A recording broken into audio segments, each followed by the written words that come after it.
A Coronado High School alumni who claims he was the one who brought the tortillas to the now infamous basketball game says it wasn't an act of racism. But coaches and parents around the county say given the push for racial justice lately, these kinds of acts can't be ignored. You've probably seen the video by now that shows some Coronado players throwing tortillas at fans and players from Orange Glen, a predominantly Latino high school in Escondido.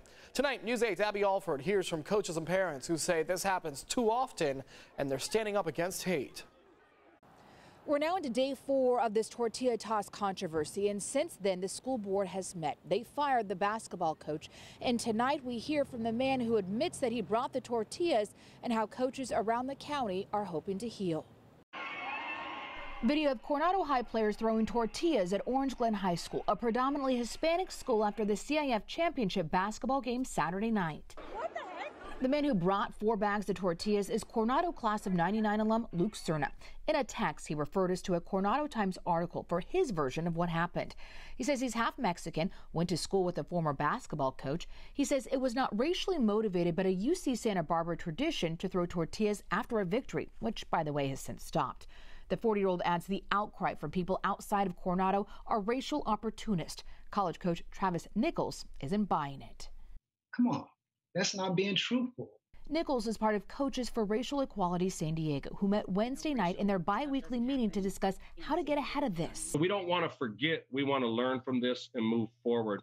The group formed last year after George Floyd's death, working to educate and integrate coaches, players, parents, and fans into a vision for racial reconciliation. At the beginning, a lot of people were saying that, racial stuff doesn't happen in San Diego County. And since then, we've had 2 or 3 instances. Last month, the governing board San Diego City Conference suspended Cathedral Catholic High School's football coach for 2 games and put the team on a 2-year probation, as well as implementing a restorative education program after a player shared photos of a T-shirt, Catholic versus Convicts, before a game against Lincoln High, a predominantly Black and Hispanic school. Coaches say a similar equity program is needed for all coaches. Maybe that, it becomes a curriculum among coaches. Coaches say it's a small step that will make a big difference to end hate. I just want the conversation to happen. I want us to continue because we're not going to stop. The Coronado School Board says that the investigation could take at least 3 weeks. It will involve the Coronado Police Department, the Escondido Union High School District, and the CIF.